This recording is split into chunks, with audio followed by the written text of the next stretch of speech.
मलाई धेरै साथीहरूले पाना नम्बर कसरी बनाउने भनेर सोधिरहनु भएको छ। तपाईले फेसबुकमा राख्नुको लागि, युट्युबमा राख्नुको लागि अथवा कुनै पनि कामको लागि तपाईले पाना नम्बर चाहिएको छ र पाना नम्बर मोबाइलबाटै 5 मिनेटमा कसरी बनाउन सकिन्छ भनेर म तपाईलाई सिकाउन गइरहेको छु। यदि तपाईलाई पाना नम्बर चाहिएको छ भने तपाईले यो भिडियो स्क्रिन हेर्नुहोला। हेर्ने चाहिँ तपाई क्रोम, गुगल अथवा जुनसुकै ब्राउजरमा जानु होला। ब्राउजरमा गइसकेपछि हेर्ने चाहिँ तपाईले माथि सर्च गर्नुपर्ने हुन्छ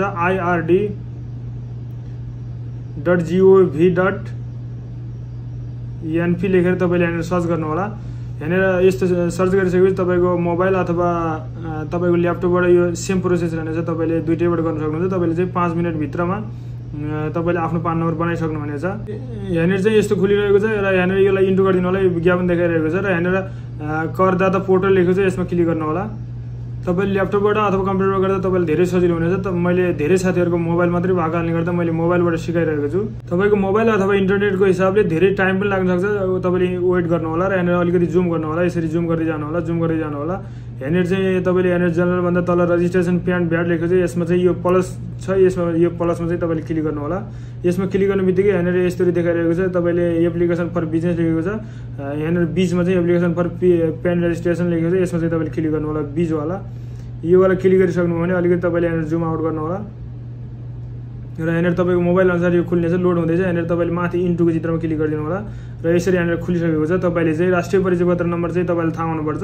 राष्ट्रिय परिचय पत्र छ भने तपाईले चाहिँ 2-4 मिनेट 5 मिनेट भित्र चाहिँ तपाईको पान नम्बर तपाईको हातमा हुनेछ। यहाँनिर चाहिँ तपाईले चाहिँ राष्ट्रिय परिचय पत्र बनाउँदाखेरि जो नम्बर फोन नम्बर दिनुभएको थियो त्यो नम्बर चाहिँ यहाँनिर हाल्नु होला र यहाँनिर तल इन्टर क्याप्चा लेखेको छ। यो क्याप्चामा चाहिँ तपाईले तपाईको क्याप्चा के आउँछ यहाँनिर त्यो चाहिँ एकदम ध्यान दिएर हेर्नु होला। अलिकति अप्ठ्यारो छ भने यहाँनिर यो गोल घुमेको ठाउँमा क्लिक गरेर तपाईले क्याप्चा फेर्न पनि सक्नुहुन्छ। यहाँनिर ठुलो एबीसीडी छ कि सानो एबीसीडी, यो चाहिँ एकदम ध्यान दिएर हान्नु होला र यहाँनिर तल कन्टिन्यूमा क्लिक गरिदिनु होला। कन्टिन्यूमा क्लिक गरिसकेपछि यहाँनिर एउटा मेसेज आउँछ। यो मेसेज चाहिँ तपाईले यहाँ हान्नुपर्ने हुन्छ। यहाँनिर चाहिँ मेसेज आइसकेको छ। मेसेज आइसकेपछि यहाँनिर कन्टिन्यूमा क्लिक गर्नु होला। कन्टिन्यूमा क्लिक गरिसकेपछि यहाँनिर चाहिँ तपाईलाई दुईवटा अप्सन दिएको छ। तपाईले तपाईसँग राष्ट्रिय परिचय पत्र छैन भने यहाँनिर माथि तपाईको नजिकको कार्यालय छान्नु होला। तपाईको भैरवा काठमाडौँ यहाँनिर तपाईको नजिक पाइपर्ने कार्यालय कहाँ छ त्यो चाहिँ तपाईले छान्नु होला। मैले चाहिँ यहाँनिर दाङ छानेर यहाँनिर तपाईले के तपाईसँग राष्ट्रिय परिचय पत्र छ भनेको छ। छैन भने चाहिँ तपाईले टाइम लाग्छ। छ भने चाहिँ तपाईले डिटेलहरु केही भर्नु पर्दैन, डाइरेक्ट पान नम्बरबाट चाहिँ अस्ति भोटर कार्ड बनाउनु भएको थियो त्यस्तै गरेर एकदमै सजिलोसँग तपाईको नाम ठेगाना सबै कुरा त्यसमा आउनेछ।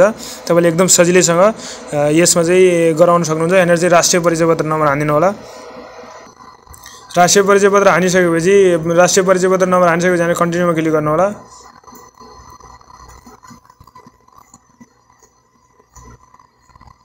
तपाईले राख्नुभएको मोबाइल नम्बर राष्ट्रिय परिचय पत्रमा भएको मोबाइल नम्बर मिलेन भनेको चाहिँ मेरो चाहिँ नम्बर फरक परेको कारणले गर्दा भएन भने तपाईको चाहिँ सबै काम सिद्धिसकेको छ। तपाईको चाहिँ राष्ट्रिय परिचय पत्र र मोबाइल नम्बर एउटै छ भने तपाईको चाहिँ यहाँनिर कन्टिन्यूमा क्लिक गर्ने बित्तिकै तपाईको सबै डाटा देखाउनेछ।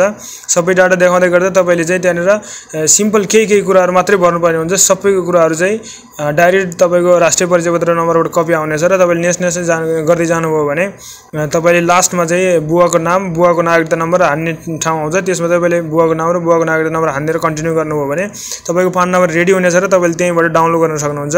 यदि गर्न तपाईले जान्नु भएन भने मलाई कमेन्ट गर्नु होला, मैले तपाईलाई त्यसको भिडियो पनि तयार पार्दिने छु।